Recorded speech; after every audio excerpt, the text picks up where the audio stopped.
secretaria distrital de Integración Social, Isabel Segovia Ospina, secretaria distrital de Educación, Santiago Trujillo Escobar, secretario distrital de Cultura, Recreación y Deporte, y Gerson Vermont Galavis como secretario distrital de Salud, quien estará moderando el panel.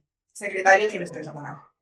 Bueno, gracias Gina y muy buenas tardes a todos. Esto es un saludo muy especial a mis queridos compañeros de despacho y qué mejor forma de ir cerrando estas jornadas epidemiológicas y de salud pública, entendiendo con el ejemplo, no con la teoría. A veces teorizar es muy fácil y escribir lo que podría suceder, pero mostrarlo en la realidad y mostrarlo en el ejercicio práctico es un tema ya diferente. Y qué mejor que poder ir terminando estas jornadas de epidemiología donde hemos hablado de atención primaria social y donde hemos hablado de múltiples temas de las problemáticas de las grandes ciudades y, por supuesto, de las soluciones que se deberían plantear. Y durante las jornadas hemos enfatizado la importancia de la atención primaria social y por qué. Una de las discusiones efectivamente es que modero yo salud, pero es precisamente para poder con el ejemplo entender el cómo paso la posta y cómo debería pasarse la posta en el marco de la gobernanza, de dónde es que está la salud pública y dónde está realmente la atención primaria. Discutíamos y efectivamente mostrábamos de que Alma Ata tiene una estrategia maravillosa que es la atención primaria en salud, pero llegábamos, o por lo menos esa era la conclusión que queríamos dejar ante el público para que se centralizaran esas teorías en el sentido de si estaba bien gobernada o no estaba bien gobernada, o había capacidad de gobernanza de la atención primaria. Y la atención primaria, cuando la revisamos y la analizamos, tiene un componente central, una columna vertebral central, que es la acción intersectorial para mejorar los determinantes sociales de las poblaciones y de las comunidades, para resolver las inequidades, resolver los problemas y, por supuesto, obtener mejores resultados en salud. Si yo tengo agua potable, menos enfermedades. Si yo tengo buen aire, menos enfermedades. Si yo tengo educación, menos enfermedades. Así se estableció en Alma Ata más o menos los principios generales de eso. Pero resulta que la gobernanza se la entregaron y la posta se la entregaron a los ministerios de salud. Y se volvió una negociación y una transacción con quienes realmente determinan o tienen la posibilidad de impactar verdaderamente un determinante social. Y en el distrito de Bogotá, en el plan de desarrollo del alcalde Carlos Fernando Galán, entendiendo esa problemática de gobernanza, pusimos en el artículo 46 del plan de desarrollo la atención primaria social como una estrategia eminentemente social que se encarga efectivamente de aplicar los determinantes sociales y donde salud les genera información para poder mirar dónde es que están esas inequidades y que se debían resolver. ¿Correcto? Esto es un ejercicio político de gobernanza, esto es un ejercicio político de mensaje para una estrategia que efectivamente desde hace 50 años está bien planteada pero mal gobernada. Y lo llevamos a la realidad. Y por eso qué mejor poder terminar un panel, poder terminar estas jornadas para poder llegar a una conclusión con hechos reales de que la atención primaria y la salud pública está en manos de los sectores. Por eso aquí tenemos sentados a Cultura, a Educación, a Integración Social, a Secretaría de la Mujer, a Salud como uno más de la salud pública y como uno más de la atención primaria. Pero es que es un panel muy incómodo si invitamos más.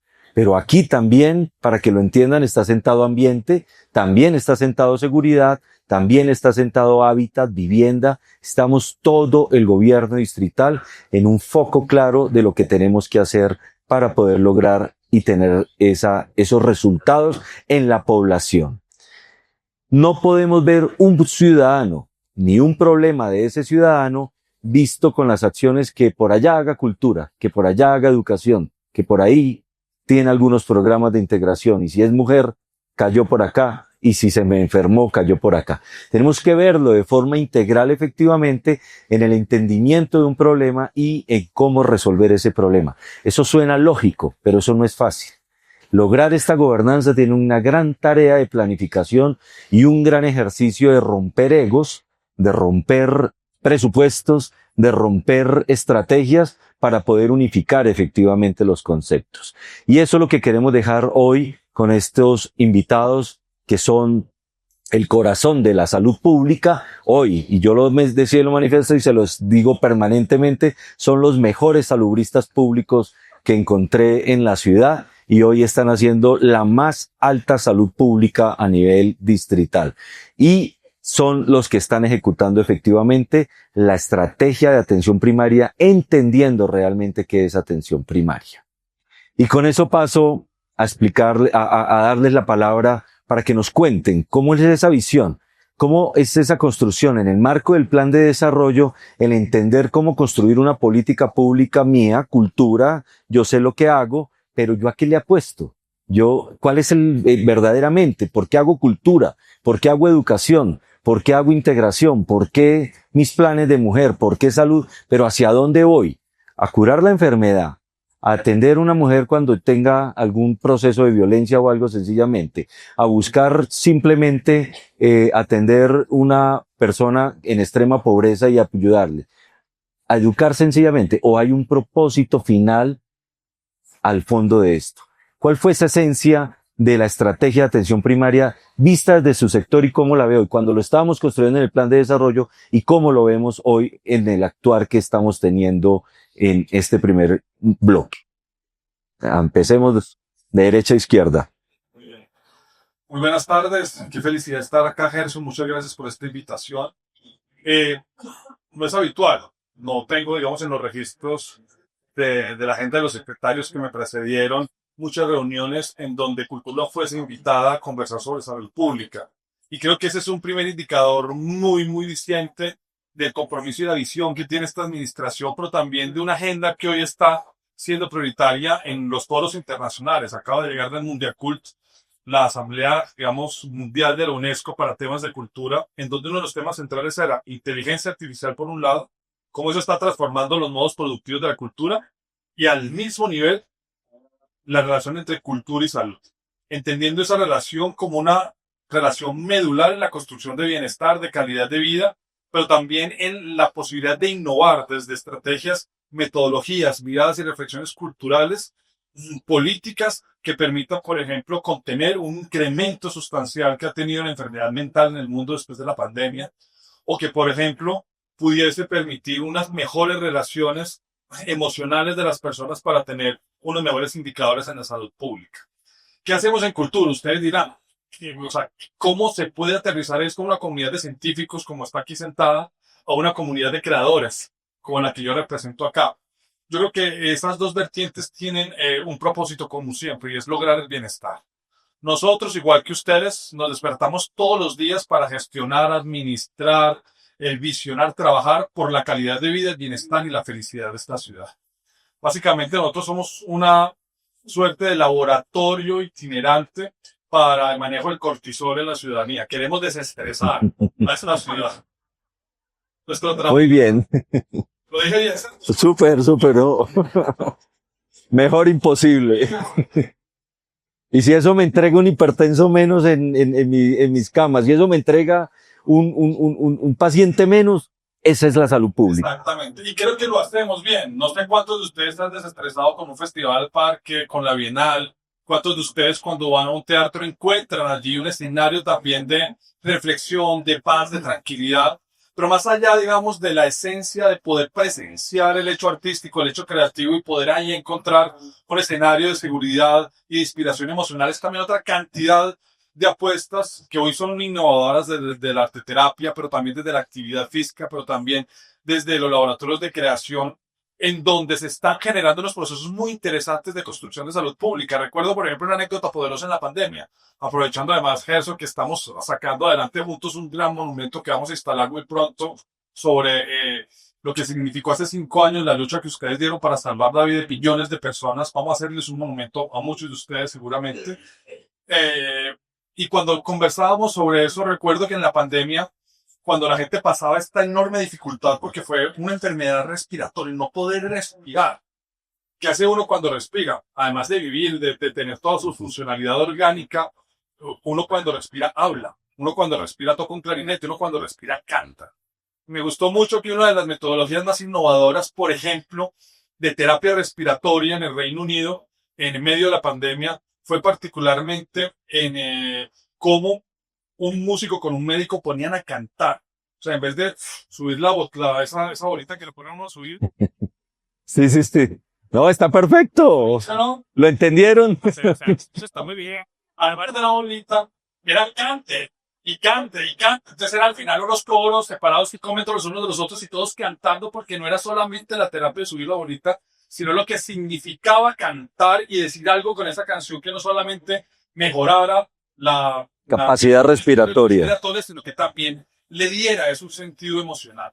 Porque un poco lo decimos ahorita con enfoque que hemos gestionado con Gerson, con Julián, bueno, con todo este equipo maravilloso de la Secretaría de Salud, pues entre tantos temas, porque cuando hicimos la lista decíamos, bueno, pues con la plata que tenemos, el tiempo que tenemos, nos toca concentrarnos en 2 cosas. Y decidimos concentrarnos al menos desde cultura en 2 dimensiones. La primera, entre educación, salud y cultura, y es acercarnos a los colegios que han tenido unos mayores indicadores de ideación suicida, depresión y suicidio en Bogotá, para de una manera innovadora, integrada, poder atenderlos. Desde cultura hemos estado en estos 2 años ya en 16 colegios.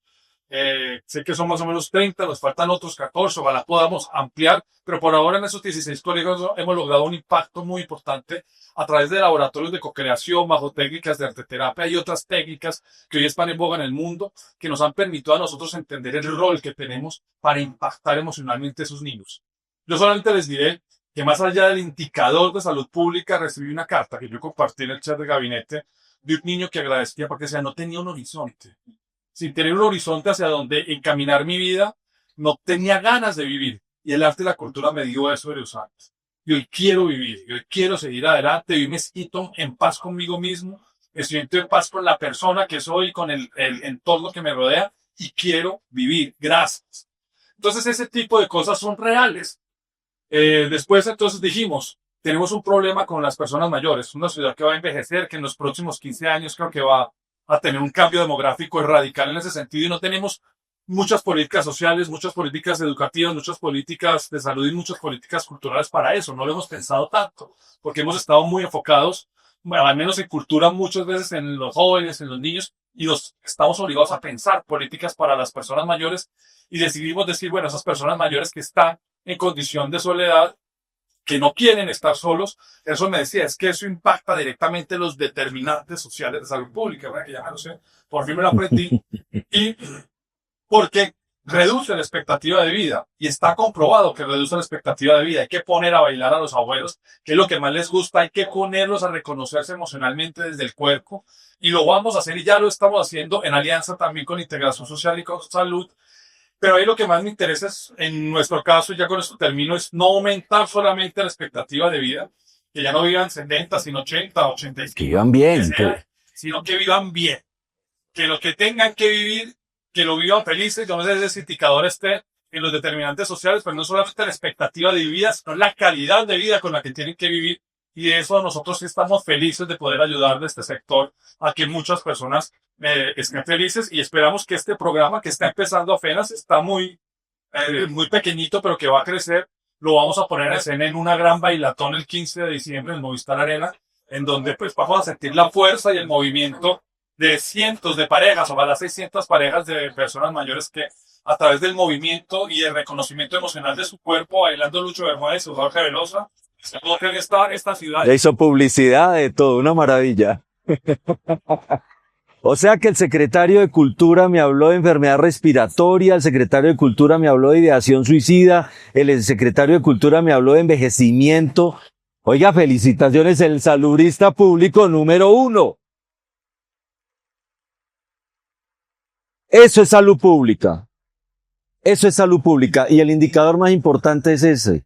bienestar, felicidad, estar bien, no ser amargado. Ese es el punto. Viva lo que viva, viva bien, viva lo rico. Aún estando enfermo podemos vivir bien, podemos vivir rico y debemos vivir rico. Isabel. Bueno, buenas tardes a todos.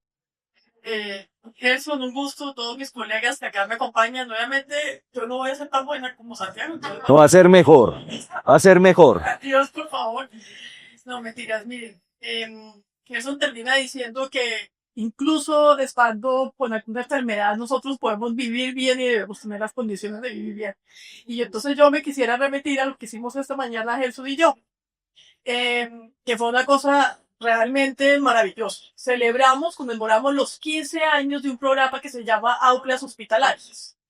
Y es un programa que existe en más de 20, casi 25 hospitales, fundaciones entre públicos situados, a donde tenemos 37 aulas hospitalarias, a donde se han atendido 53,000 niños, niñas y jóvenes desde hace 15 años que tienen alguna problemática de salud, que no pueden atender eso de la escolaridad en las instituciones educativas, y que el colegio lo que ha hecho es que va a las aulas hospitalarias y los atiende allá.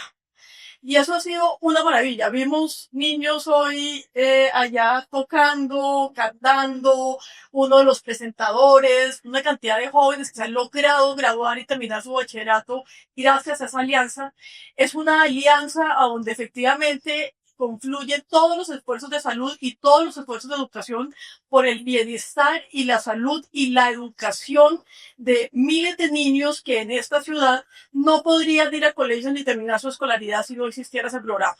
A ese programa lo han acompañado más de 60 docentes completamente comprometidos al proceso, que son vinculados a una institución educativa y que van trayendo todo el proceso de formación que pasa en la institución educativa al aula hospitalaria. Yo creo que no hay mejor ejemplo de un trabajo conjunto en términos de poderle efectivamente darle bienestar y una garantía de poder construir sueños y proyectos independientemente de las adversidades que tengamos en el tema de salud. Pero además de eso, yo quisiera decir o mencionar que si hay un trabajo conjunto que existe antes de los determinantes sociales realmente en esta ciudad, es el trabajo que ha hecho Educación y Salud durante años.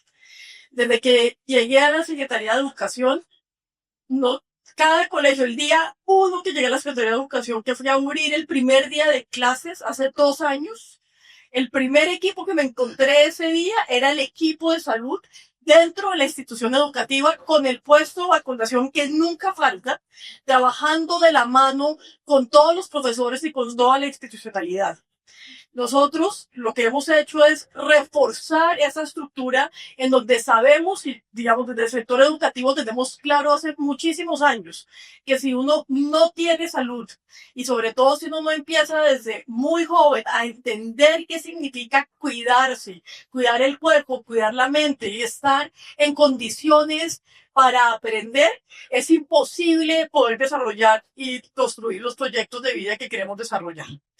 Entonces, nos encontramos un programa muy fortalecido que cada vez fortalecemos más, que es el programa de bienestar estudiantil.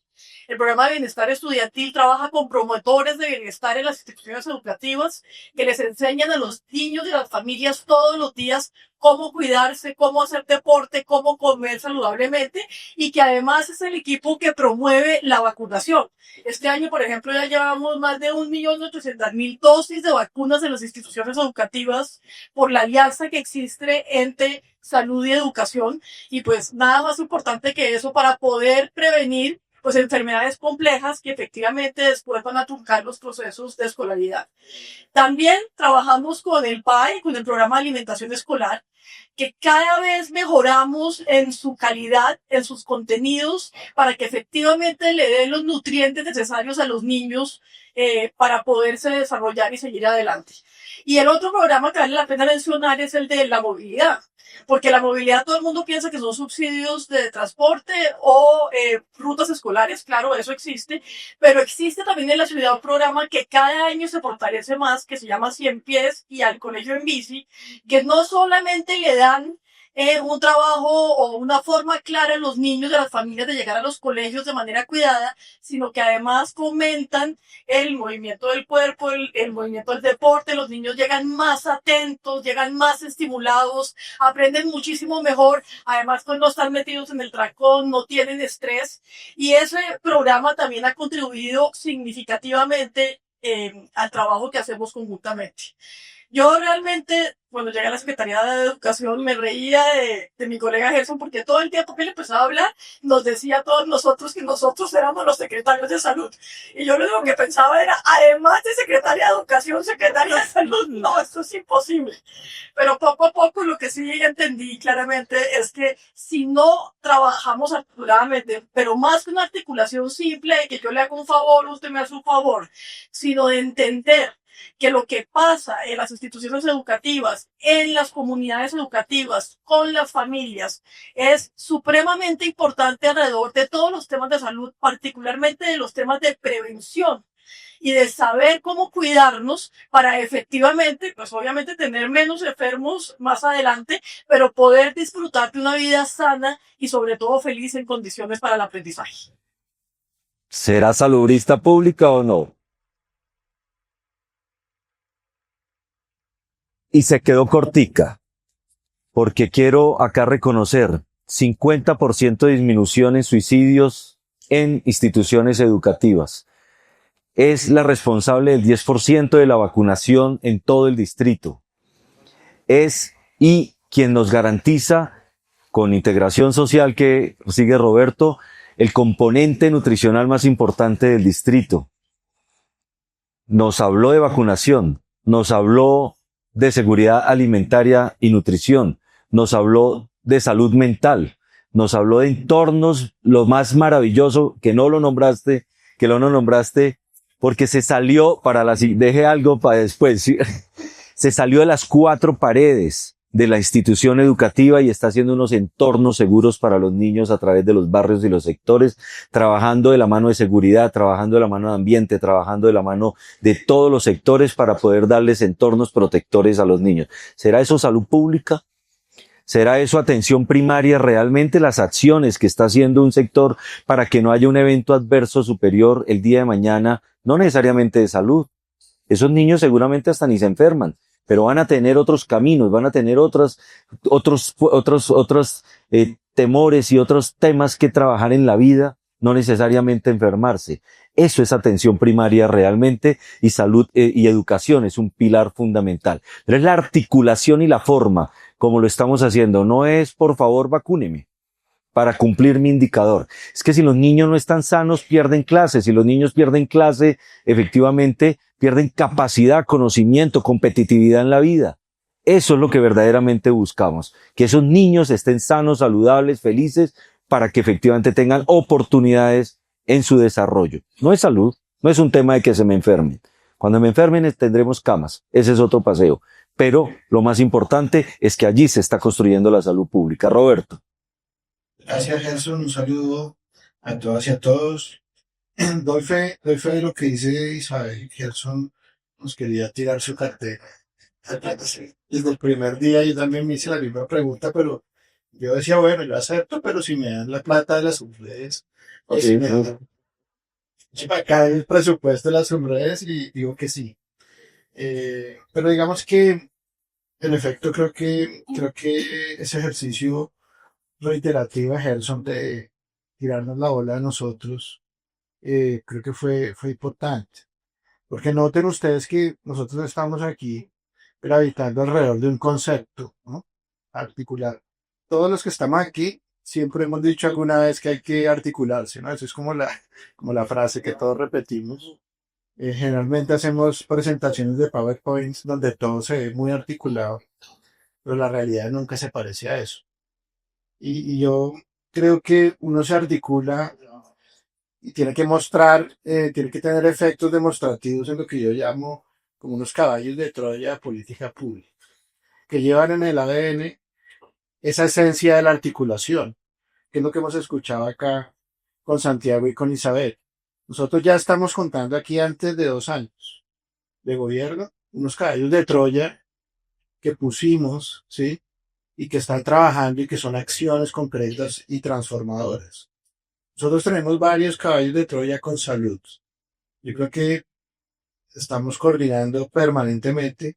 Voy a ir contando cómo hemos articulado. Ya le decía a Gelson, ya hasta nos atracaron juntos. Hasta los equipos de integración y de salud los atracaron juntos en la calle, en Bogotá a medianoche. ¿Sí? Eso quiere decir que estamos muy integrados. O sea, los carros, las maletas, Los computadores. computadores. Sí, hemos estado también en eso. Tenemos un convenio, una estrategia que se llama estrategia sociosanitaria. ¿Sí? Y lo que quiero decir con este caballo de Troya es que la articulación no es solamente sumar, no es como sumo mis acciones a las de otro colega o a las de otra secretaría, sino que la articulación puede ser crear cosas que no existen. Es decir, la integración de dos sectores puede resultar en un servicio que no existía y que no es posible sin la integración. ¿Sí? Eso es muy importante. Es como, venga, hagamos aquí una matriz y digamos qué actividades va a hacer cada uno y después nos vamos y cada quien se va a hacer sus actividades. No. Juntémonos a diseñar y a ejecutar una acción transformadora que no es posible si no estamos articulados o si no estamos integrados.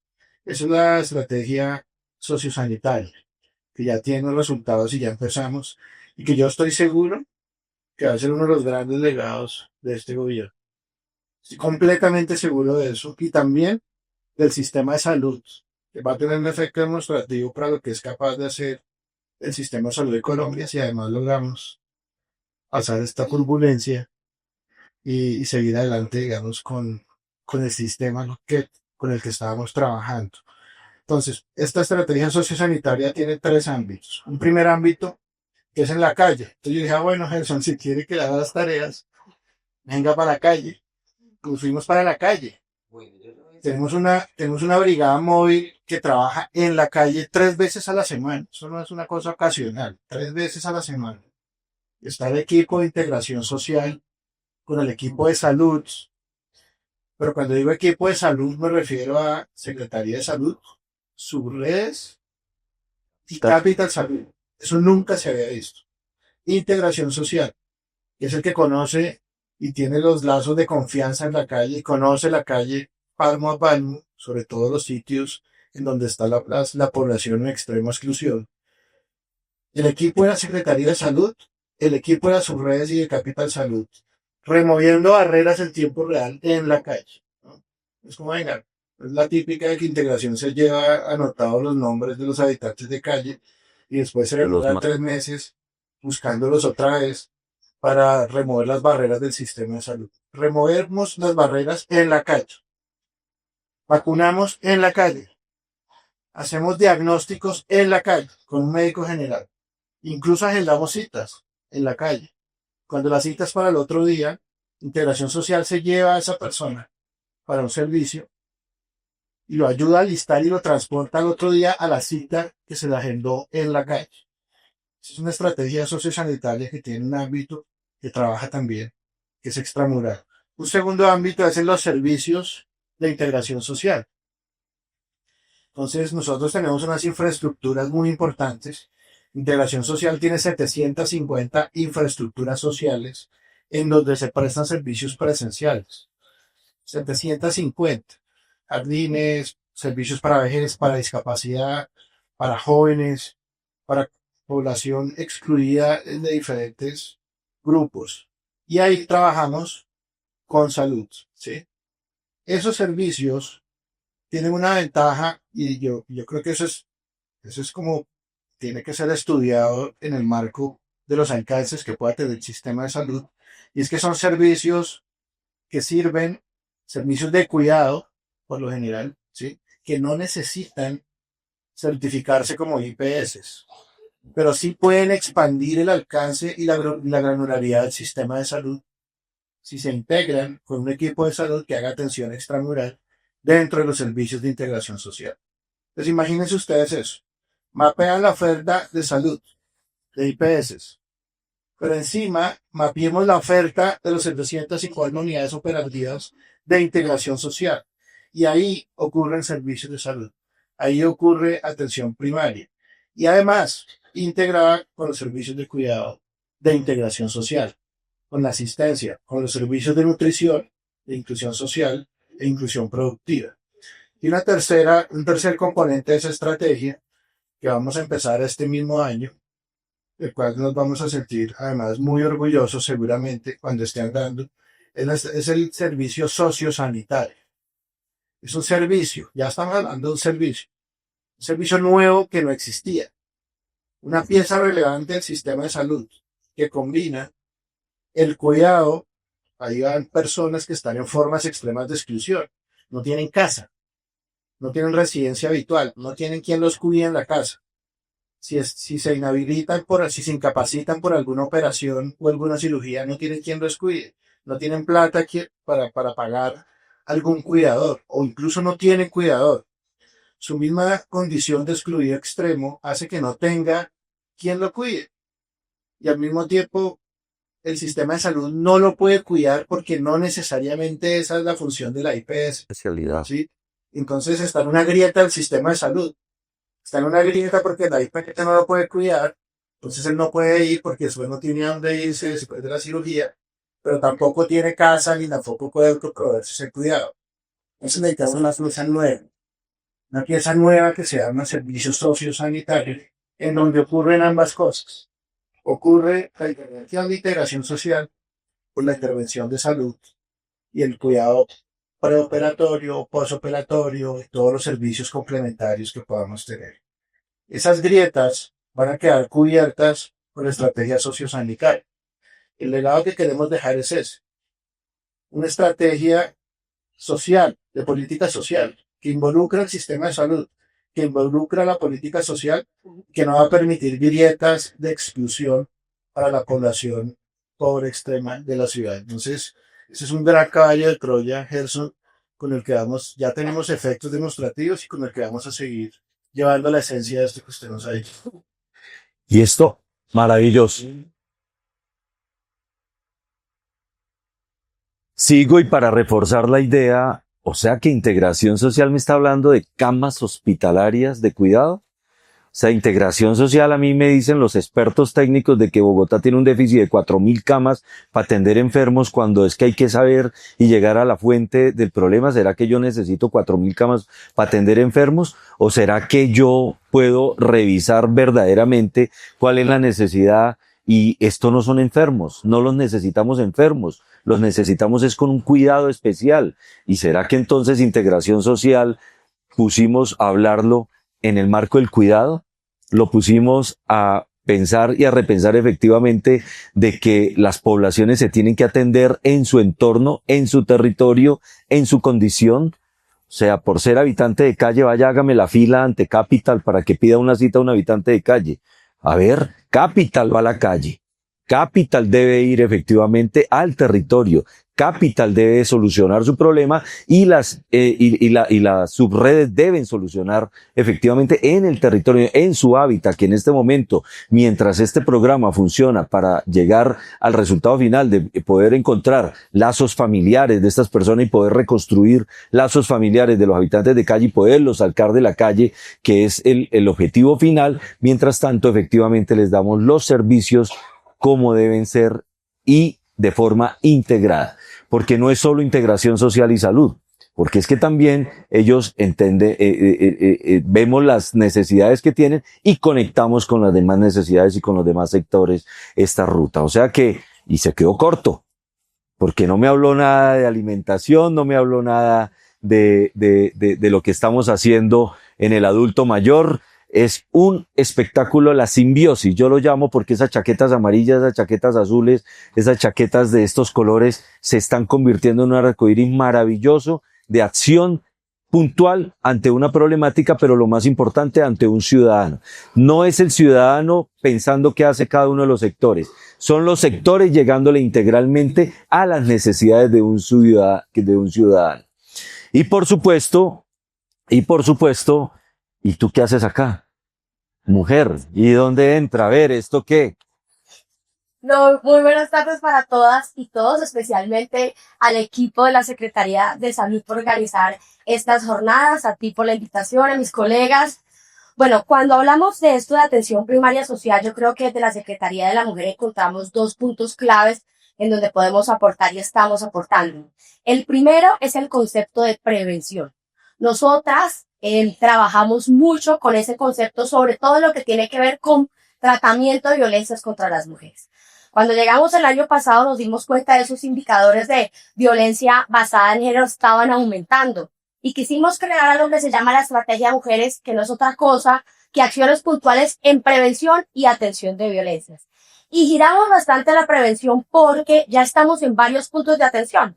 Nosotras estamos en 22 puntos de la Fiscalía, en 8 hospitales, tenemos 20 casas de igualdad de oportunidades, 25 manzanas del cuidado, pero pensamos, es importante y es relevante que empecemos a saber qué son las violencias, cuándo se tiene que activar una ruta única, ¿sí? ¿Cuáles son esas violencias que están identificadas en la ley? ¿Cuáles son esas banderas rojas? ¿Por qué desde siempre hemos romantizado el control y hemos creído que eso es amor y hay que aprender a levantar la mano? Entonces, desde el concepto de la prevención, creo que encontramos un punto muy grande porque prevenir es la clave y es una de nuestras grandes focos y objetivos en la Secretaría de la Mujer. Hay que aprender a prevenir porque nunca van a ser suficientes puntos de atención y creo que es un poco lo que les pasa también desde el sector salud. El segundo punto que creo que es muy relevante es el sistema distrital de cuidado. Cuando Gerson me empezó a hablar de esta atención primaria social, yo le dije, eso es lo que hacemos en el sistema distrital de cuidado. ¿Y qué es el sistema distrital de cuidado? Articula programas, proyectos, servicios existentes o nuevos, porque nos dimos cuenta que había una población a la que tenemos necesariamente que llegar, y es que en Bogotá 1.2 millones de mujeres se dedican al trabajo de cuidado no remunerado. Esto es, nosotras cargando además con el cuidado de los demás en la casa, hay que llevar a alguien al hospital, entonces arrancamos nosotras, hay que hacer los alimentos, hay que pararse temprano para atender la cama, y nos dimos cuenta además que las mujeres tenemos esas labores de cuidado no remunerados 7 horas al día, y que 9 de cada 10 de nosotras en esta ciudad dedicamos un tiempo a las labores de cuidado no remunerado, distinto a los hombres que son 7 de cada 10 y 3 horas al día. Entonces fue necesario decir, mire, aquí hay una población que ha sostenido la vida, que las labores de cuidado han sostenido históricamente la vida, pero además hay una población que la ha estado sosteniendo más y que a raíz de eso ha tenido una pobreza de tiempo. Gerson el otro día en un panel al que lo invité mencionó unas cosas muy importantes con un enfoque de género bastante atinado, porque aquí todos sabemos de todo. Él decía, miren, las mujeres se demoran más en llegar al sistema de salud porque están más preocupadas de cuidar al resto, ¿sí? Estamos todas pendientes de a quién hay que llevar al hospital, a qué hay que solucionar, y no nos priorizamos. Y el sistema estatal de cuidado, por ese enfoque de género que tiene, pues tiene un foco muy grande en eso. Y además decía eso, que nosotras las mujeres sentimos una culpa al pedir permiso en los trabajos por tener que ir a citas médicas. Por eso estamos llegando tarde. ¿Y por qué creo que el sistema de cuidado hace efectivamente atención primaria social? Porque estamos en unos puntos de la ciudad trayendo servicios en dupla para las cuidadoras y personas que requieren cuidado. Las cuidadoras y cuidadores, por supuesto, también, para quitarles un poquito esa carga a las mujeres y que las mujeres puedan generar ingresos, tener actividades de respiro y formación. En las actividades de respiro les quiero decir que ese 1.2 millones de mujeres que se dedican al trabajo de cuidado no remunerado nos dijeron el 20% tenemos problemas de salud, enfermedades crónicas a causa de esas actividades de cuidado no remunerado. Entonces dijimos, bueno, aquí hay una oportunidad, vamos a llevar servicios respiro a esas manzanas del cuidado. Y ya ahorita se cuantifican 1.800.000, creo que fue el último dato del visualizador del sistema de cuidado, 1.800.000 atenciones o sea, eso sonó atenciones, no sonó tan cool, pero es realmente danza, yoga, o sea, toda una serie de actividades para el bienestar de nosotras las mujeres. Con todo esto quiero decir que creo que somos y tenemos esta unión muy clara porque entendemos la importancia de la prevención, de levantar la mano, porque también entendemos que no van a ser nunca suficientes puntos de atención si no aprendemos a prevenir. Y lo segundo es que el sistema distrital de cuidado identificó estas labores de cuidado no remunerado, que hay una población que mayoritariamente la ha hecho, que sufre algunas enfermedades y que necesitamos tener esos espacios de respiro para apostarle al bienestar de las mujeres. Es muy importante el enfoque de género y el enfoque poblacional, porque todas las poblaciones en general tenemos unas necesidades distintas y esa es una apuesta de ciudad supremamente interesante. Wow.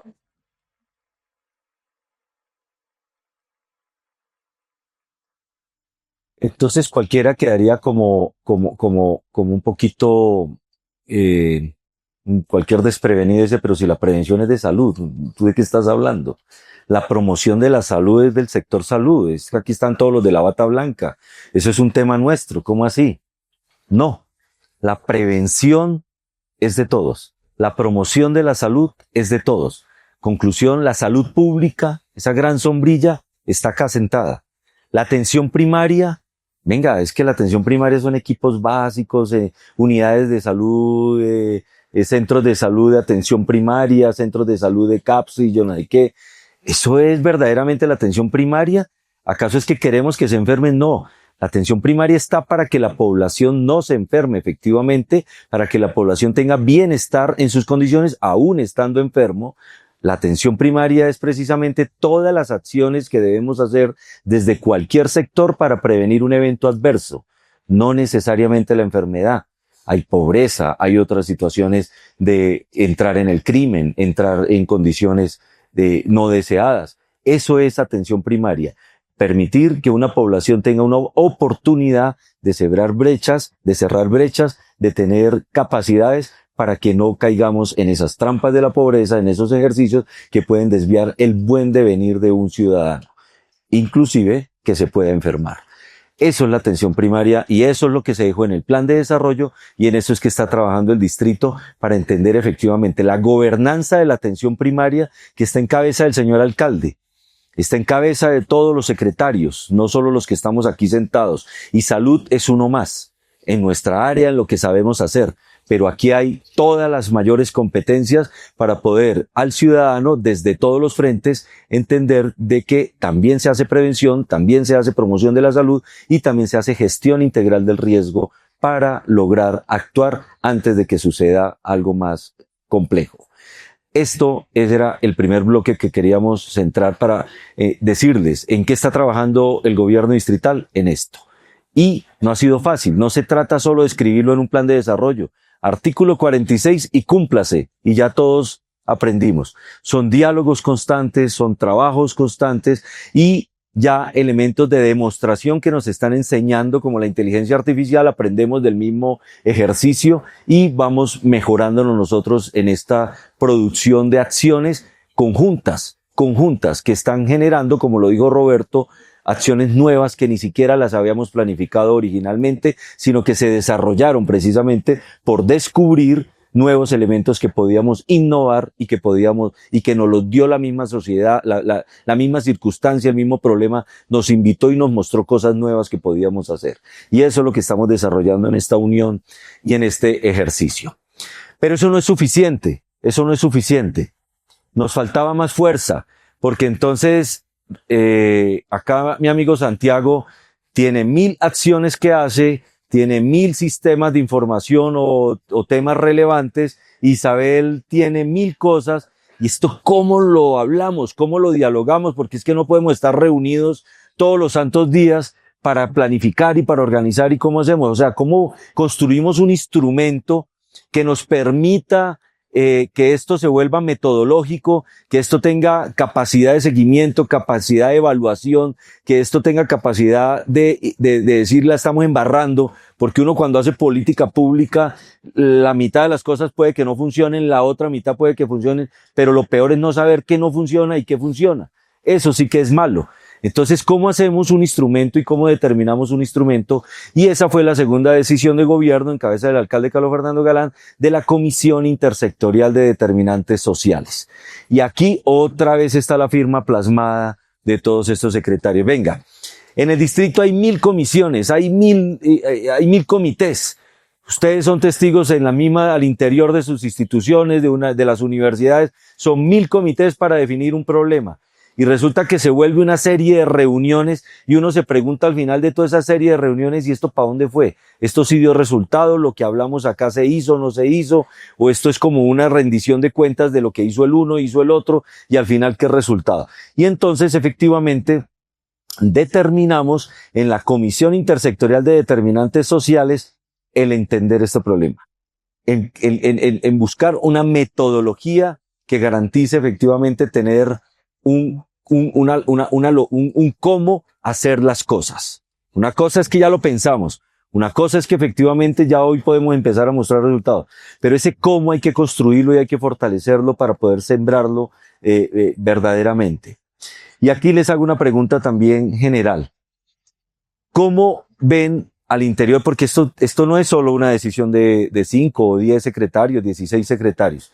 Esto viene un mundo de gente hacia abajo que tienen que cambiar su forma de pensar, su forma de actuar para permitirse que la información fluya, permitirse adquirir los conocimientos de otro, permitirse esos diálogos.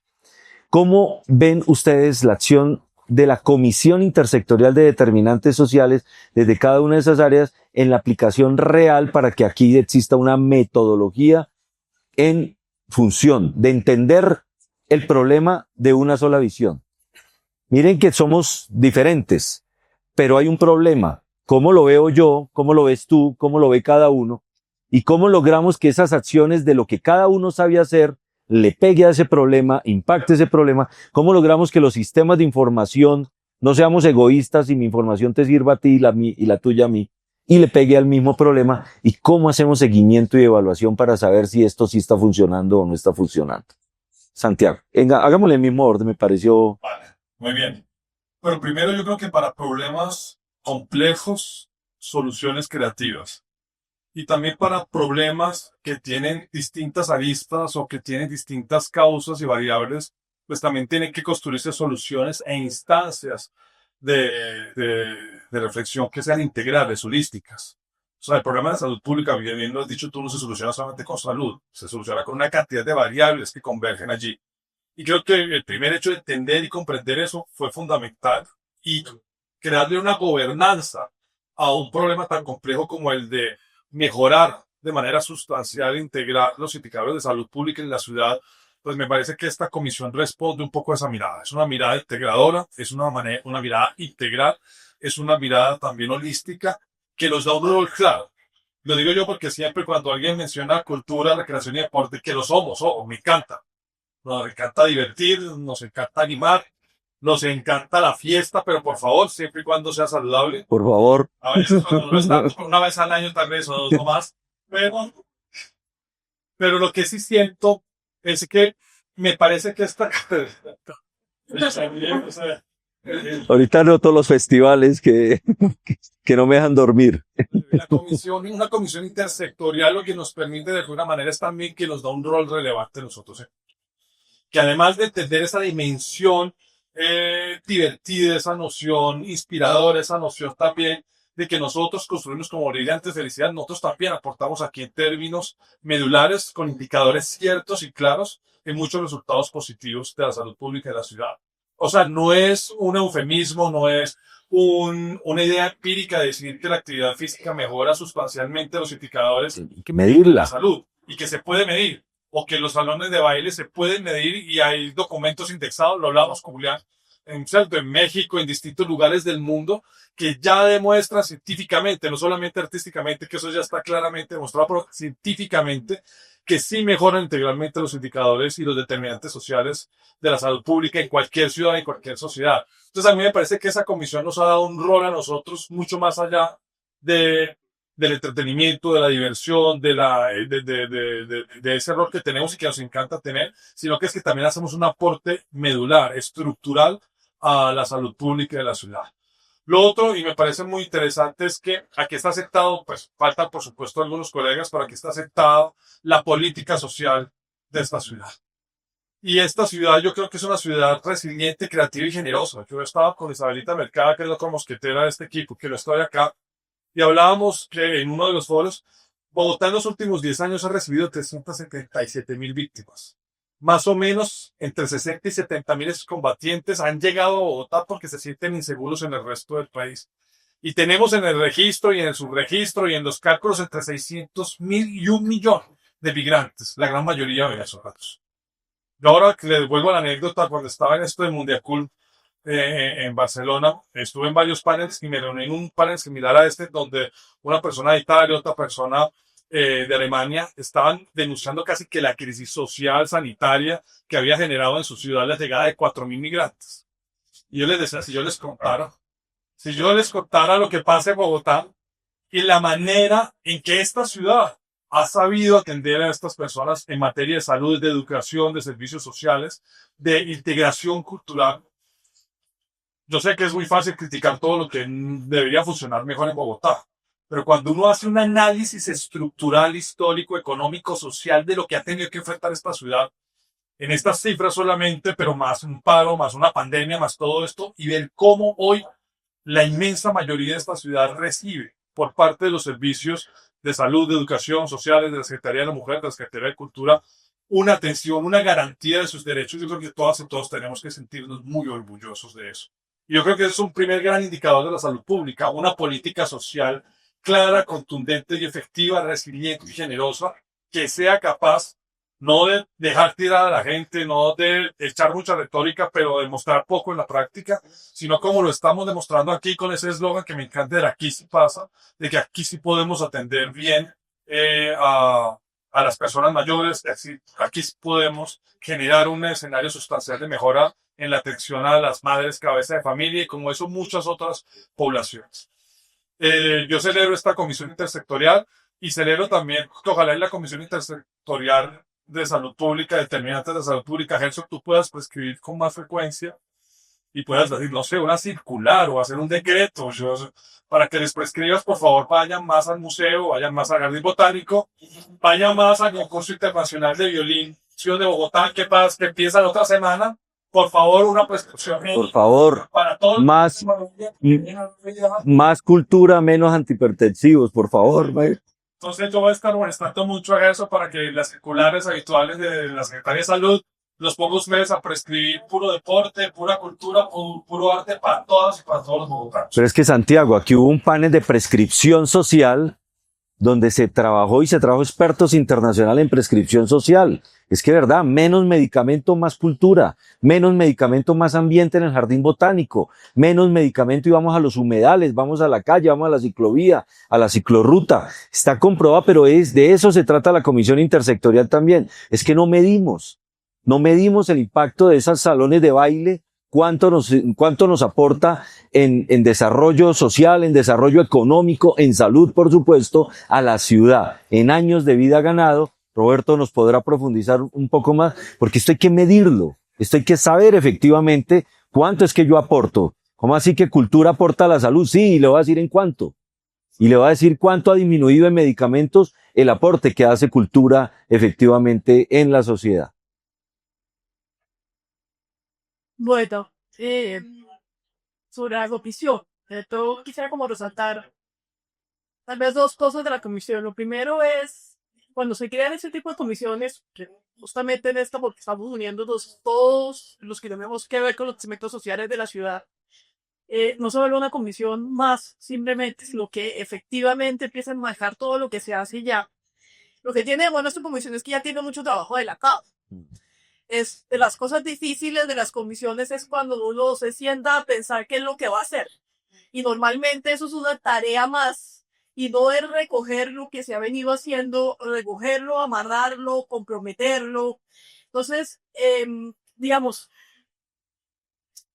siempre hay una sensación en la política pública y cuando no social público, cuando le dicen a uno otra comisión, de verdad, otro funcionario que se tiene que ir a sentar allá a ver otra cosa, a inventarse otra cosa, a hacer otro plan, a ponerle otro presupuesto, a sacar recursos que no tenemos normalmente porque tenemos que cumplir con lo que sale de ese plan. Esta comisión tuvo el efecto contrario. Esta comisión, que es lo que debe pasar realmente en estos esfuerzos, es recoger lo que está viene pasando para fortalecerlo y para garantizar que se sostenga en el tiempo. Y yo creo que eso es tal vez lo más valioso de lo que está haciendo la comisión. La otra cosa es cómo ponemos a los protagonistas en la primera línea. Porque las comisiones en general y los comités de coordinación siempre tienen un líder. Y ese líder normalmente es como cuando uno podía trabajar en grupo en el colegio y siempre había uno que hacía todo el trabajo. Entonces, eso es un poquito la misma idea. Las comisiones tienen normalmente este tema de la presidencia, el coordinador, del que tiene que dar cuenta. Y esta comisión fue generada justamente con que todos los que estamos aquí sentados y algunos más, como lo ha mencionado Gerson y los otros colegas, tienen exactamente la misma posición y la misma responsabilidad dentro de la comisión. Y eso también lo hace muy diferente porque no es yo haciéndole la tarea al otro, sino yo haciendo mi tarea dentro de lo que me toca y el responsable soy yo y otra vez no le estoy haciendo el favor a Salud de el trabajo que yo tengo que hacer. Y acá quisiera agregar que es el segundo punto, ¿qué le ha pasado al sector de educación a través de los años? El sector de educación a través de los años ha tenido problemáticas distintas y en Bogotá, afortunadamente, las más básicas fueron resueltas. Eso no lo podemos decir desafortunadamente de todo el país, pero sí de Bogotá. Entonces, todos los niños que quieren un cupo escolar en Bogotá lo tienen. La educación puede ser de mejor calidad, pero ha mejorado su calidad significativamente, se sigue trabajando en eso. Son colegios robustos que además tienen otros servicios como el de alimentación escolar, que es importantísimo, como la movilidad. Hay una cantidad de derechos dentro del sector educativo que ya están cumplidos y que hay unos derechos que la ciudad sí le puede otorgar a todos los niños, las niñas y los jóvenes de la ciudad. Cuando uno ya tiene eso, tiene que empezar a mirar qué más es lo que tiene que hacer dentro del sector educativo. Y se lo digo además de manera muy personal. Yo he trabajado muchos años en educación y por muchos años el sector de educación tuvo que estar muy aislado justamente porque no estaba cumpliendo ni con las coberturas educativas. Si yo no tengo cómo traer los niños al colegio, pues ¿con qué colegio voy a trabajar los determinantes sociales? ¿Con qué niños voy a trabajar los determinantes sociales? ¿Con qué niños voy a trabajar la calidad? Y hoy en día, llegar a la función pública y trabajar en educación implica un poco como, pues el chiste que nos hacía Jesús cuando llegamos. Es que la educación realmente es de todos. Si educación no se articula con el sistema de cuidado, no se articula con cultura, que es un trabajo que viene haciendo hace años en esta ciudad, pero que cada vez fortalecemos más, que no se sigue fortaleciendo su articulación con todos los temas de salud, pues no, el sistema educativo no tiene para dónde mejorar. Y las condiciones de los niños y el bienestar de ellos y sus capacidades de aprendizaje no van a mejorar si no se articulan así. Es por eso que cuando llegamos a esta secretaría y a esta alcaldía, empezaron a salir una cantidad de trabajos y de programas intersectoriales.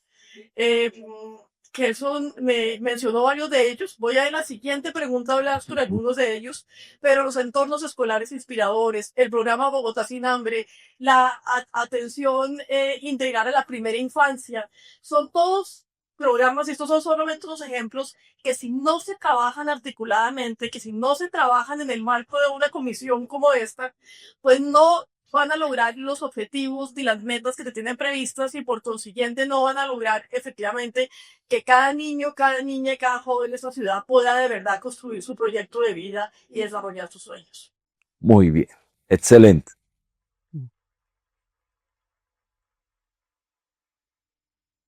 Bueno, siempre me toca volver a redactar lo que voy a decir. Isabel, adelante, facilito. No, voy a desarrollar la misma idea. Yo creo que hay una cosa que tiene esta comisión, yo también estoy de acuerdo, y es que primero actuamos y después aparece la comisión. Y eso tiene ventajas, porque yo les decía ahora de los caballos de Troya. Ya tenemos caballos de Troya, ya tenemos acciones demostrativas de articulación.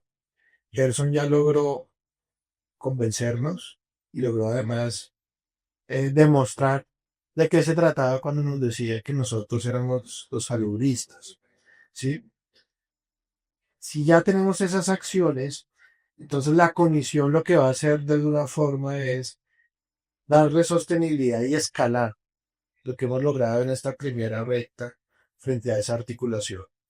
Si nosotros no damos un paso para poder tener una instancia que permita timonear, darle gobernanza y hacer las transformaciones que se requieren para que esto sea sostenible, se va a acabar muy rápido, ¿sí?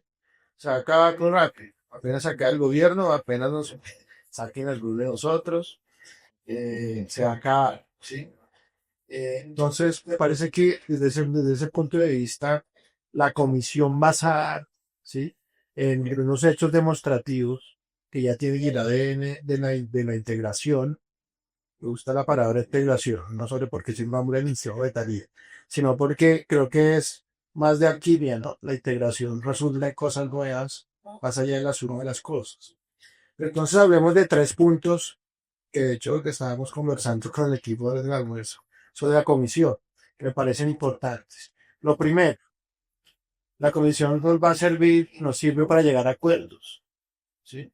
Pero los acuerdos son también sobre la visión del problema.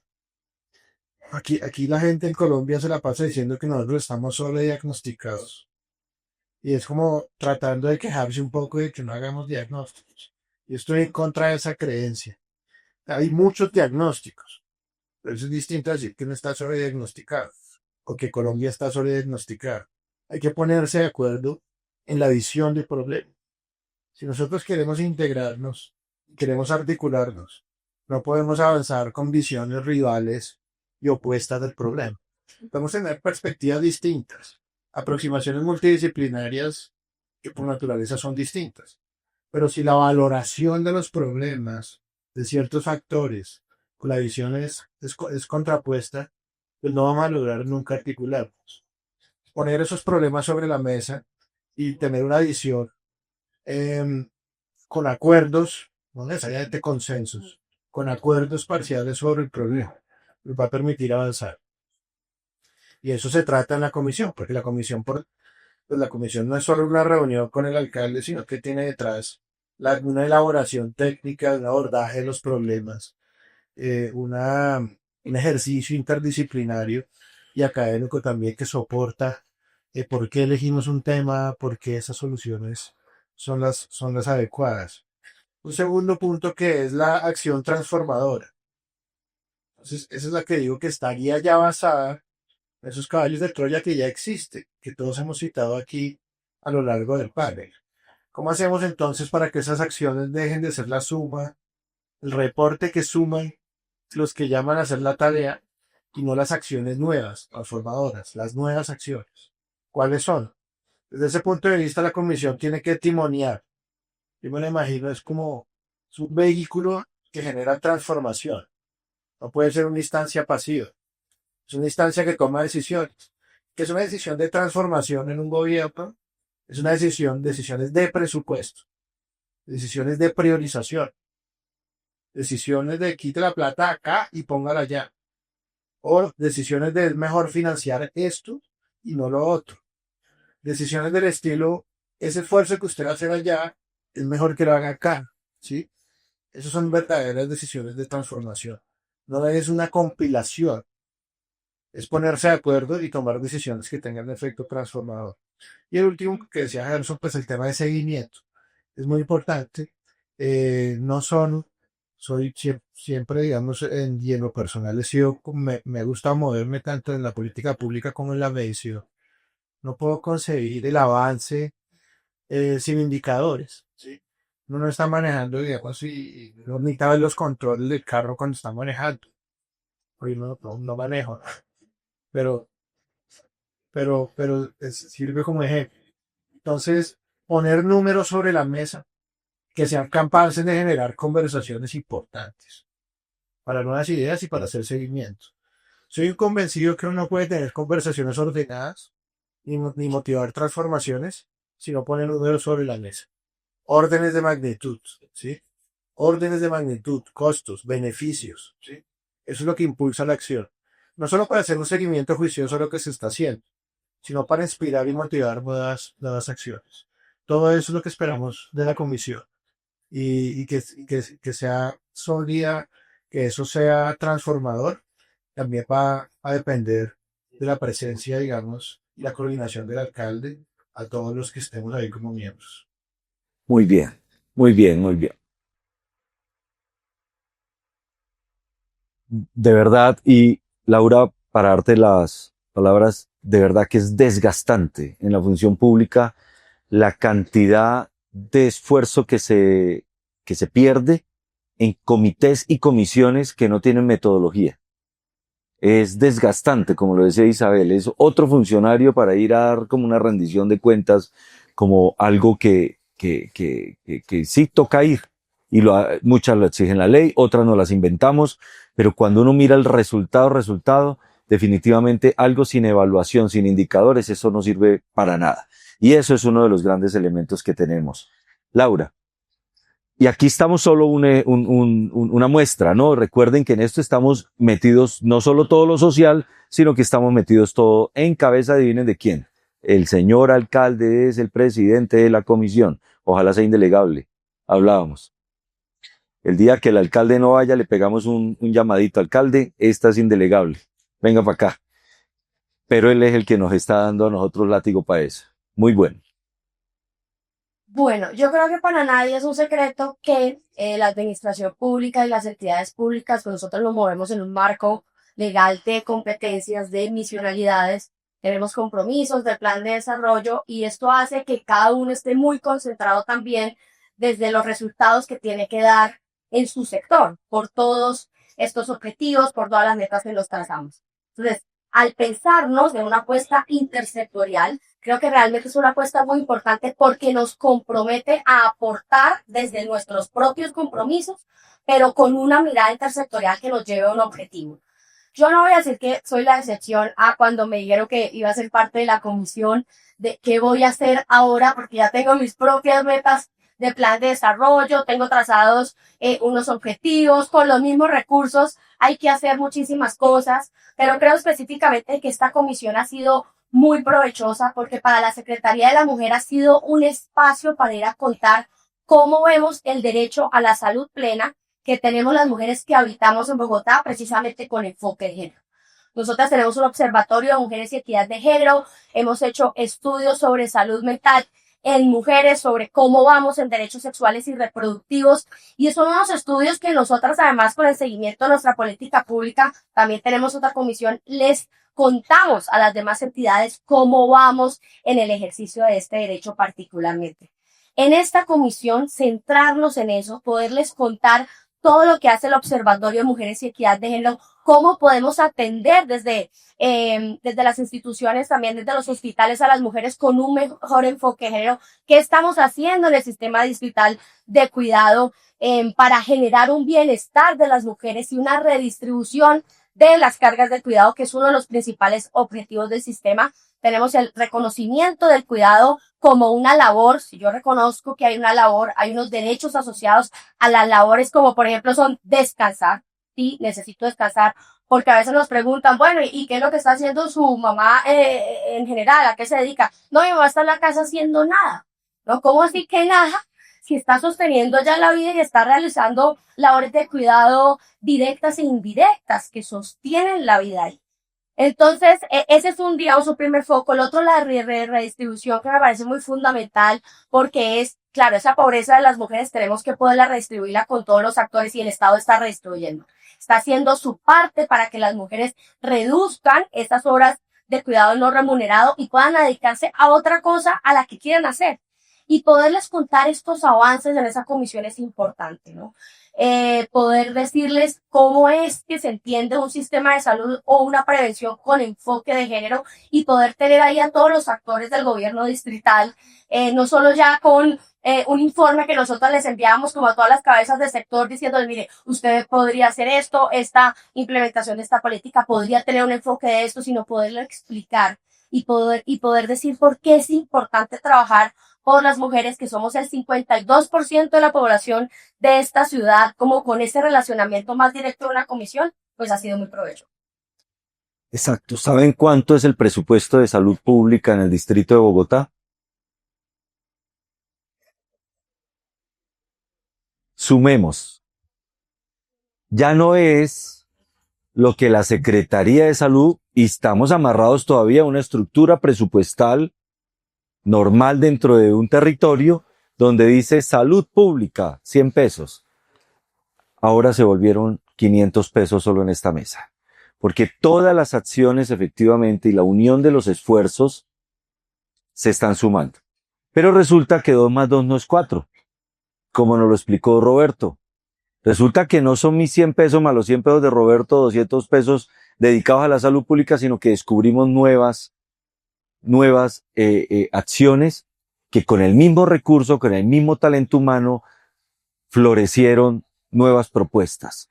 Eso hay que validarlo y valorarlo para saber cuánto se le está aportando efectivamente a la sociedad en una buena acción con mejores resultados. Y eso en cuánto impacta, Roberto, a la sociedad.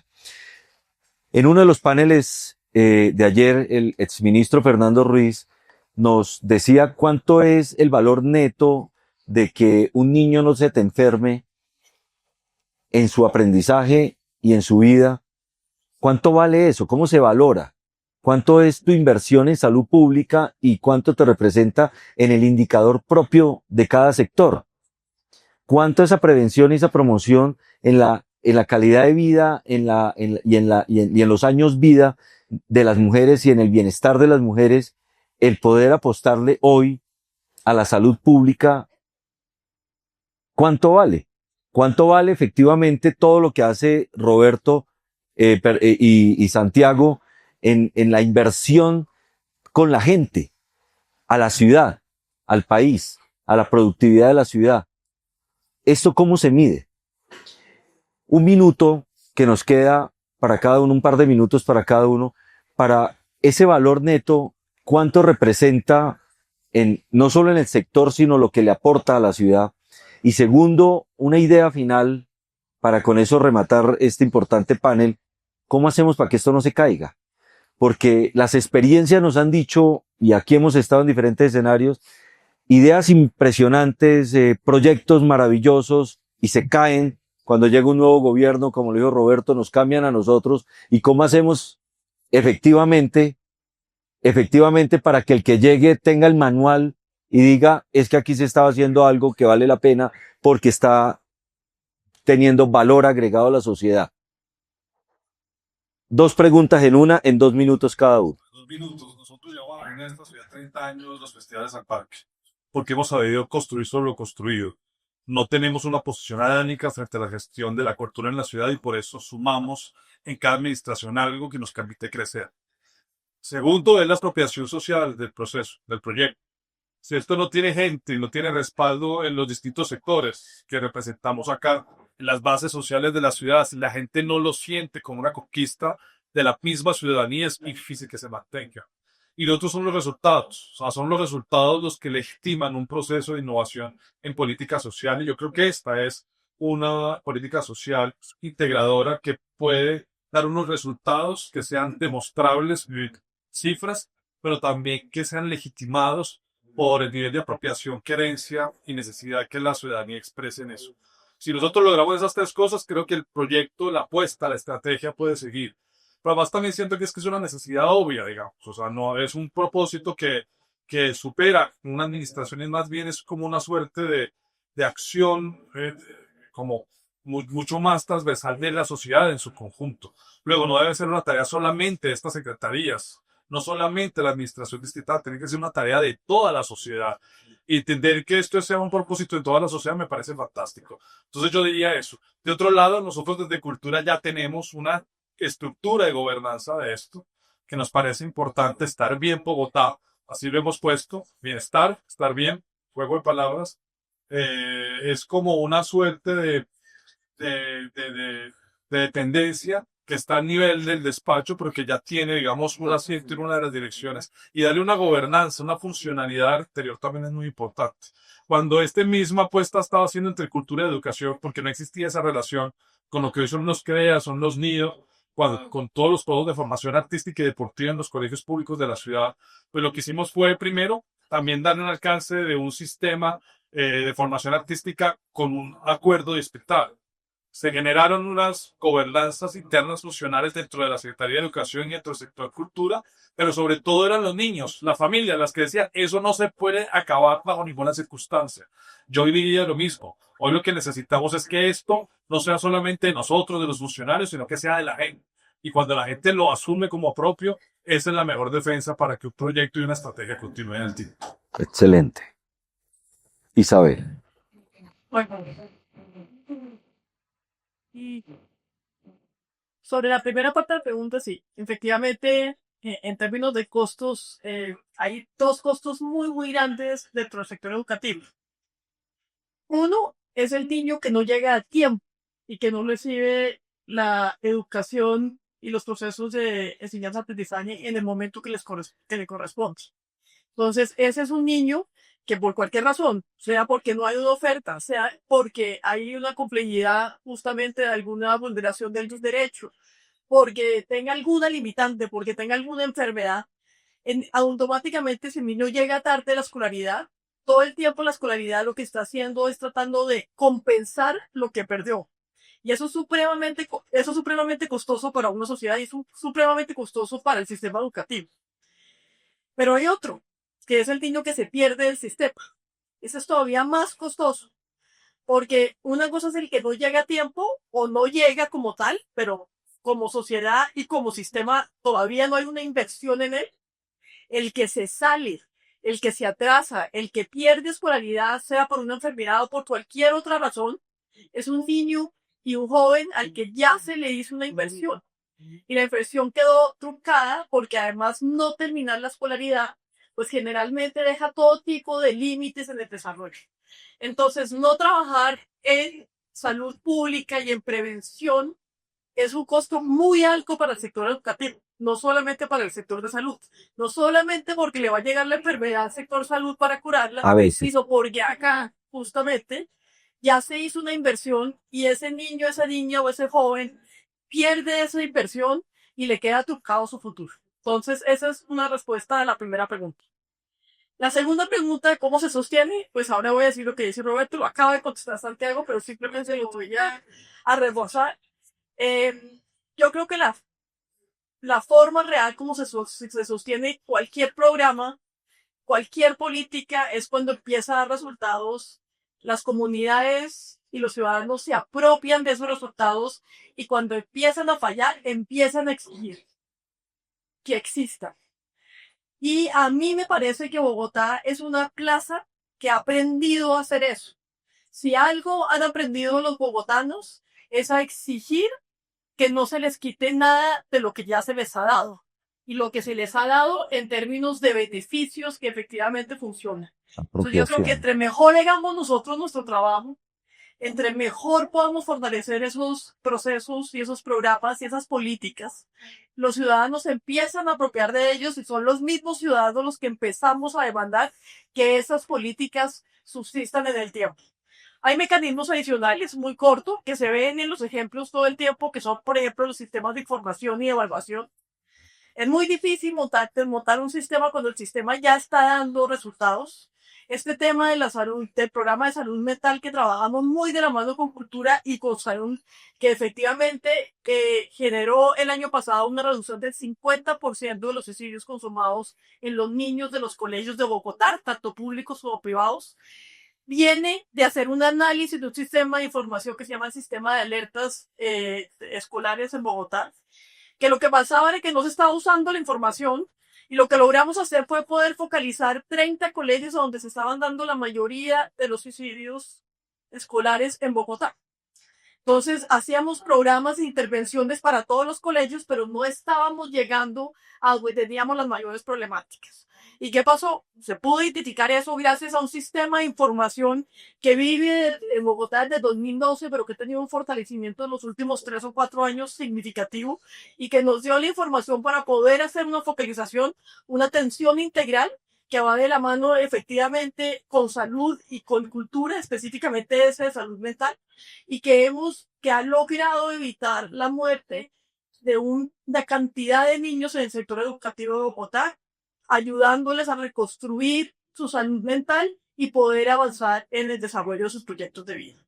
Muy bien, muchísimas gracias, Isabel. Roberto, nos quedan 5 minuticos. Entonces, yo creo que para el tema de medición, sí lo primero es aceptar que al ser problemas complejos, necesitamos varios indicadores, varias mediciones. y también indicadores sesgadamente multinacionales. ¿Sí? Un sistema de indicadores es lo que necesitamos. Yo creo que es importante que los indicadores reflejen los acuerdos sociales. Es decir, cuando usted atiende a un habitante de calle, cuando usted atiende a un niño, pensemos mejor en un ejemplo que sea un niño que tiene riesgo de habitabilidad de calle. Es una situación socialmente inadmisible. La Constitución nos dice que eso no debe pasar en Colombia. ¿Sí? Entonces yo debería tener indicadores que den cuenta de ese cumplimiento de esos acuerdos sociales sobre los cuales es el imperativo moral. ¿Sí? Pero no, el cuento no para ahí, usted mismo lo ha dicho. Eh, ¿Cuál es el beneficio económico que hay detrás de esa acción? Además de dar cuenta de esos acuerdos sociales, tenemos que poder medir el beneficio económico, porque ese es el que nos va a orientar a nosotros en esas relaciones de costo-efectividad a la hora de diseñar las acciones. Entonces, ese niño que se salva va a participar también en la economía. Ese niño va a generar valor. Ese niño también va a tener ideas innovadoras que pueden detonar valor en la sociedad, ¿sí? Valor social y valor económico. Y eso se puede medir, hay metodologías para eso, para medir ese beneficio. Indicadores de felicidad, que es un tema que hemos hablado bastante con Santiago, también deberían estar ahí. Pero todos deben conformar un tablero y una foto, digamos, que se enriquezca con las distintas miradas, no solo una. Frente al tema de la sostenibilidad de las acciones, pues comparto las que dice Isabel, pero confieso que soy escéptico con muchas cosas que he visto recientemente. Es decir, creo que nosotros tenemos que democratizar un poco más las discusiones. Si estas discusiones se dan en ambientes muy polarizados, pues en cada cambio de gobierno se va a desmontar lo que estamos haciendo, ¿sí? Nos vamos a pasar toda la vida desmontando lo que hizo el gobierno anterior. Entonces, creo que nosotros hemos llegado al punto de desmontar políticas que socialmente eran reconocidas como buenas y programas que tenían la información de las evaluaciones y los indicadores. Pero creo que nosotros, como sociedad, hemos dado esas discusiones también en una polarización en donde el político de turno convierte en bandera política destruir lo que hizo el político anterior. Si logramos que eso no ocurra, va a ser sostenible. Si seguimos teniendo grupos élites de conocimiento y grupos muy homogéneos donde que no sean resilientes desde el punto de vista de la dimensión política, se nos van a caer las cosas. Muy bien, muy buena enseñanza. Laura, rápidamente. Bueno, miren, yo hice parte del grupo de trabajo, del equipo de trabajo que creó el sistema distrital de cuidado.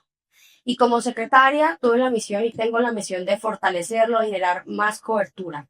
¿Y cómo pasó que esta apuesta de ciudad continuara? Creo que desde mi experiencia son varios puntos. El primero, los grupos de interés, ¿no? Los movimientos feministas locales pendientes del sistema estatal de cuidado que ayudaron a formar y que pusieron sobre la mesa esa desigualdad y esas brechas.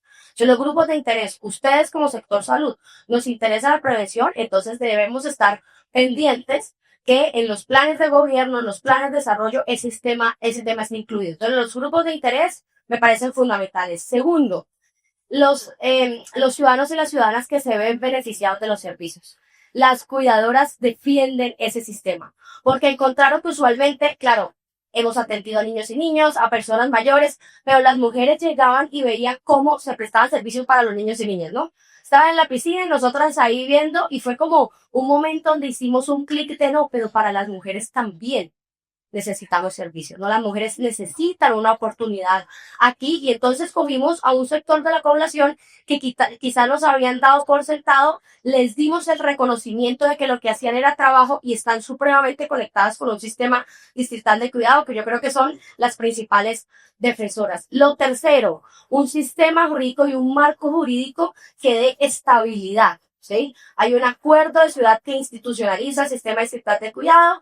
Hay un POT que dice vamos a tener una meta de 45 manzanas del cuidado a 2035 y un sistema de gobernanza también que permitió la institucionalización de los jurídicos. Ahí se me salió mucho la abogada. Sin embargo, también creo que la voluntad política es fundamental, que es lo que decía mi colega Roberto. La voluntad política es fundamental para construir sobre lo construido. Yo le hablaba y le decía al alcalde, los derechos de las mujeres empezaron su ejercicio mucho más tarde que los de los hombres. No tenemos tiempo que perder. Tenemos que trabajar y construir sobre lo construido. Y lo entendió y estamos potenciando esto. Entonces, yo creo que todas estas, digamos, cosas que he podido resumir de mi experiencia, de cómo pasamos un proyecto y ha venido surgiendo y ha venido aumentando cobertura de un gobierno a otro. Pues creo que bueno. Muchas gracias, Laura. Yo creo, como moderador de un panel tan maravilloso como este, y agradezco a mis compañeros, efectivamente, independiente de todo lo que vimos acá, la pasión que ustedes tienen por el distrito, la pasión que tienen por la transformación de la gente y sus necesidades. Y eso nos ha dado foco para poder entendernos de saber que hay que hacer política pública y hacerla muy bien.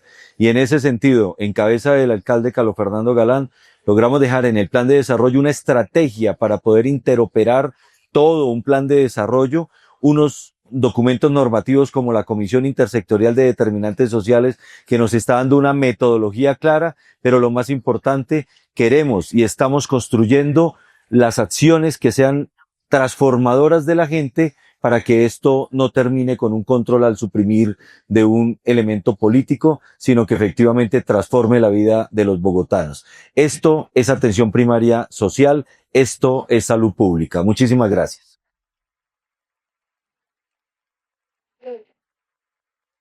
Gracias. Muchísimas gracias al gabinete. Les voy a pedir, por favor, que permanezcan un momento en el escenario por dos cosas. Primero, porque creo que lo que voy a manifestar resume también el sentir de todo el auditorio y qué bueno es saber que aquí sí pasa y que pasa gracias a la construcción que estamos teniendo entre todos. Por eso es tan importante la intersectorialidad, pero por supuesto la disposición de cada uno de los sectores para trabajar por el mejoramiento de la calidad de vida de las personas.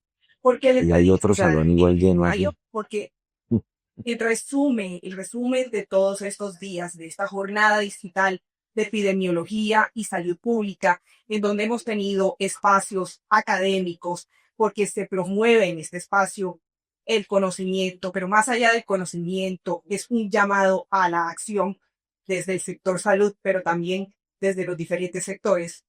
La parte académica, nuestros académicos han redactado un manifiesto que quiere ser leído y entregado al distrito. Entonces hago un llamado a la doctora María Cecilia de Dios, doctora en Psicología Social de la London School of Economics, máster en Ciencias Sociales de la Universidad de Chicago y psicóloga de la Pontificia Universidad Católica del Perú. Actualmente también es docente de la Universidad Johns Hopkins. De igual manera, hago un llamado a Silvana Zapata Bedoya, epidemióloga, magíster en epidemiología, especialista en gestión de la información en salud, gerente de información en salud, epidemióloga de campo científica y de datos, experta en desarrollo de proyectos de inteligencia geográfica aplicada en salud pública y actualmente es la presidenta de la Asociación de Epidemiología de Colombia y ellas hablarán en representación de la Academia Internacional y Nacional.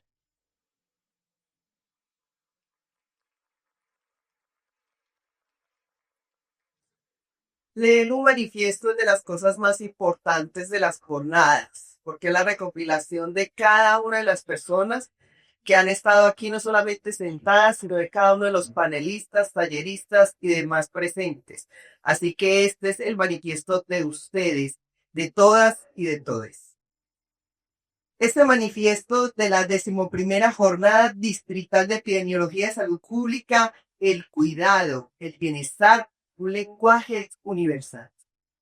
Recuperar los niveles de salud deteriorados y avanzar en el mejoramiento de las condiciones de vida en el periodo posterior a la pandemia por COVID-19 fue el propósito central de la 10ª Jornada Distrital de Epidemiología y Salud Pública en el 2022.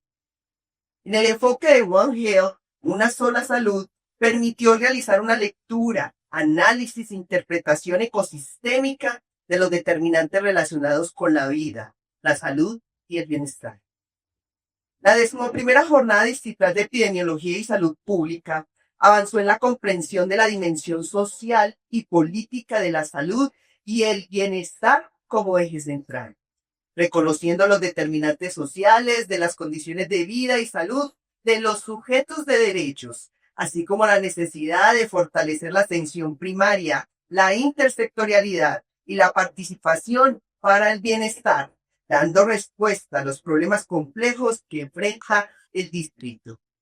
Basados en estos principios y a partir de las ideas, recomendaciones y conclusiones derivadas de las jornadas, esta jornada declara, y le doy la palabra a María Cecilia, después volver. Ya vuelvo. De la atención primaria en salud hacia una atención primaria social que se caracterice por un enfoque social y comunitario y que potencie la gobernanza.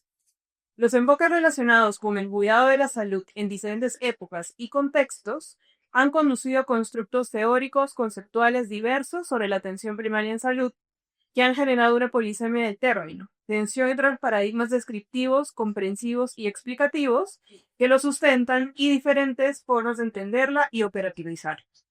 Sin embargo, el constructo ideológico conceptual de la APS propuesto en Alma Ata del 78, orientado a una mirada amplia de la salud positiva y un diálogo técnico y social relacionado con el bienestar y la calidad de vida, se ha mantenido.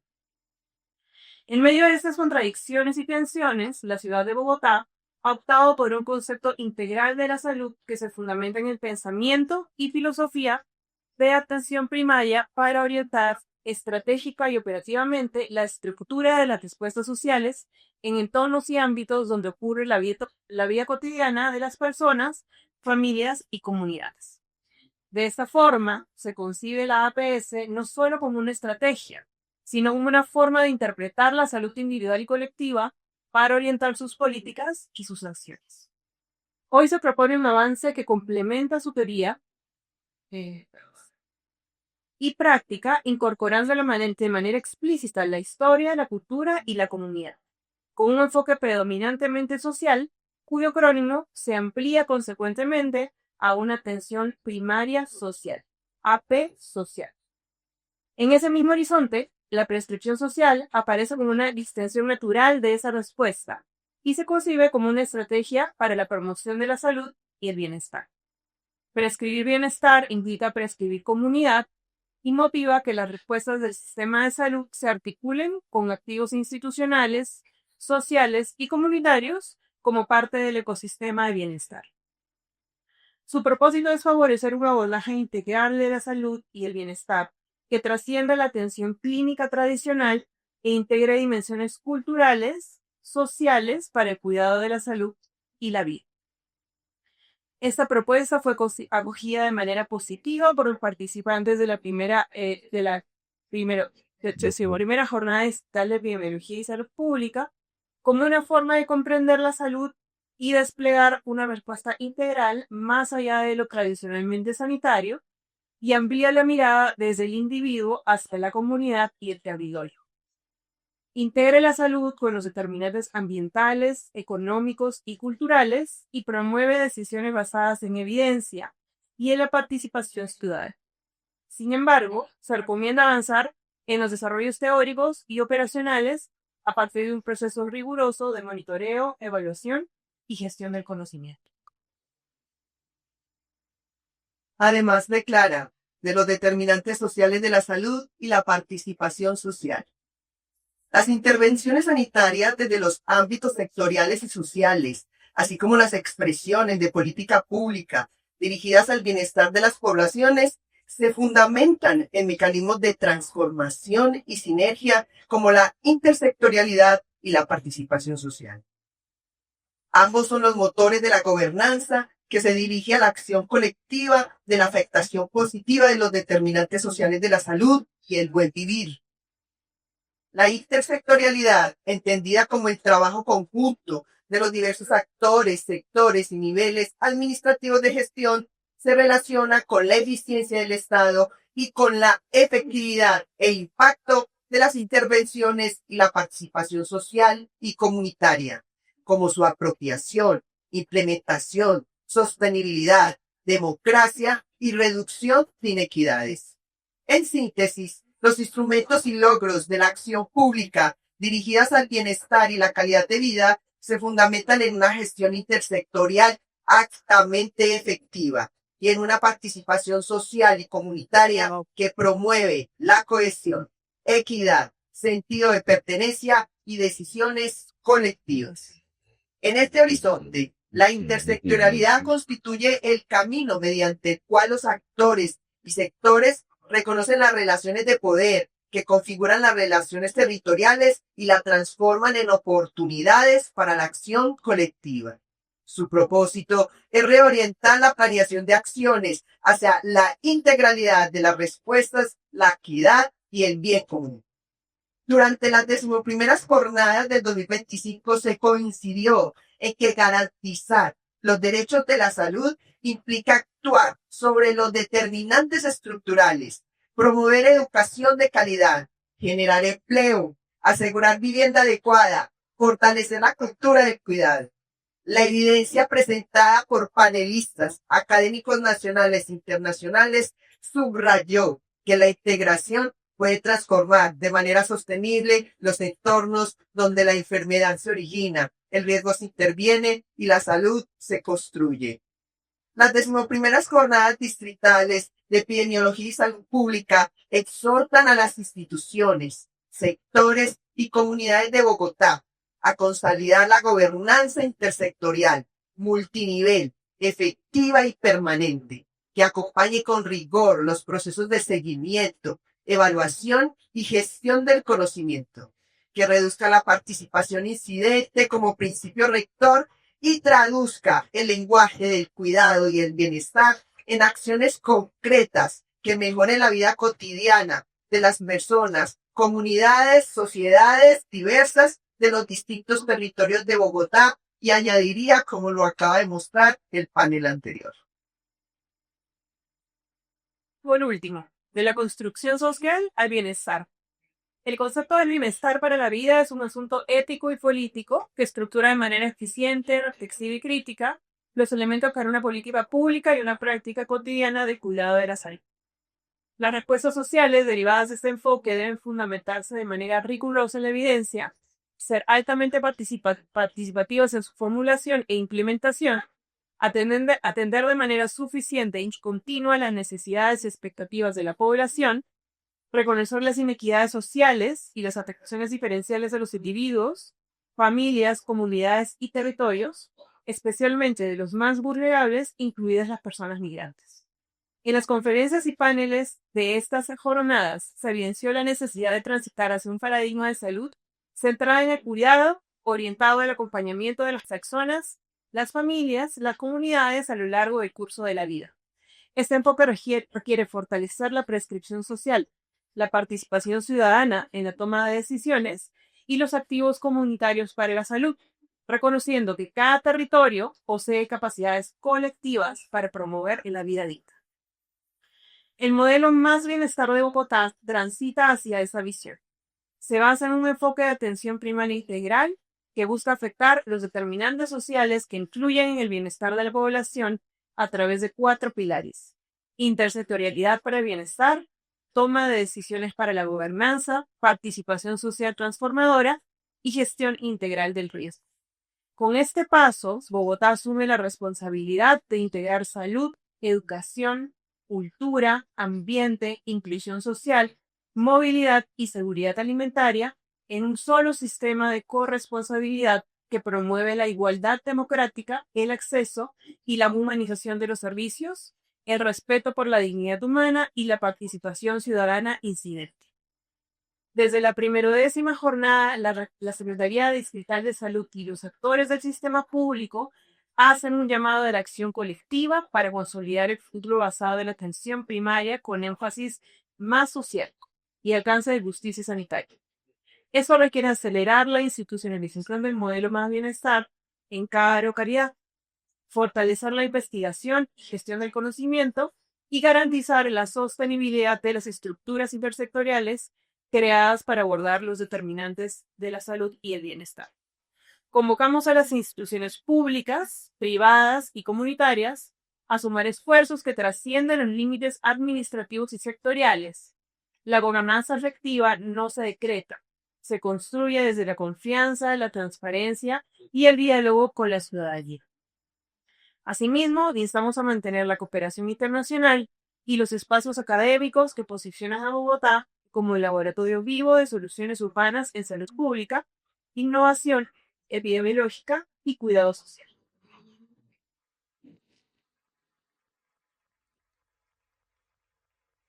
Gracias. Este manifiesto se entrega a los 24 días del mes de octubre del año 2025 y con su recepción el distrito ratifica su compromiso de seguir trabajando de manera unida por la calidad de vida, la Gracias. salud y el bienestar Eso de fue, todos los habitantes de Bogotá, mi ciudad, mi casa.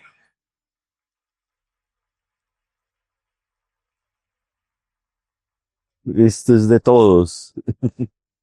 Venga, muchachos, es que esto es más de ustedes de verdad que de nosotros, siendo coherentes con todo lo que hemos establecido y podido construir. Y gracias de verdad a la academia, a todos, muchísimas gracias.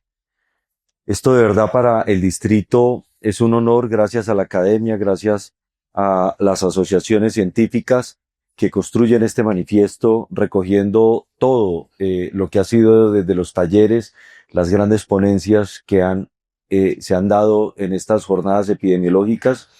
Pero este manifiesto es un aliciente grandísimo para todo el equipo de trabajo.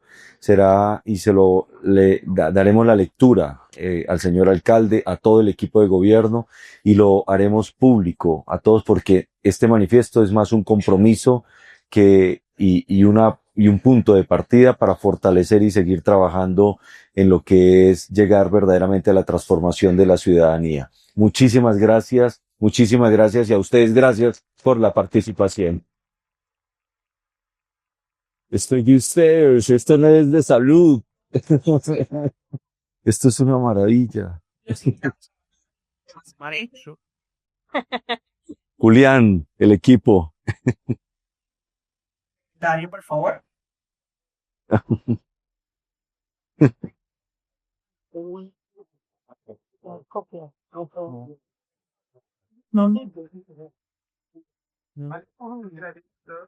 Así bien.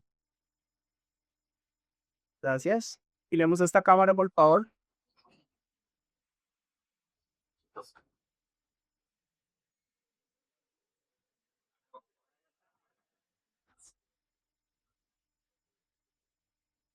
Es muy amable todos. Gracias.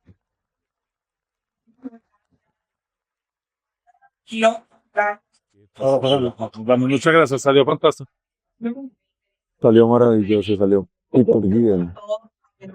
Salió espectacular. Súper. Esta gran jornada ¿Cómo? Tiene, hermano, felicitaciones. Muy bien todo. Salió todo muy bien. pero que también hay espacio para la salud mental con un poco de cultura. Felicitaciones. Salió súper, salió todo perfecto. Tremendo trabajo. Gracias a todo el equipo, de verdad, extensivo a todo el equipo. Muy bien, muy bien. ¿Recogiste el manifiesto? El manifiesto lo recogiste, ok. Gracias. Se cree.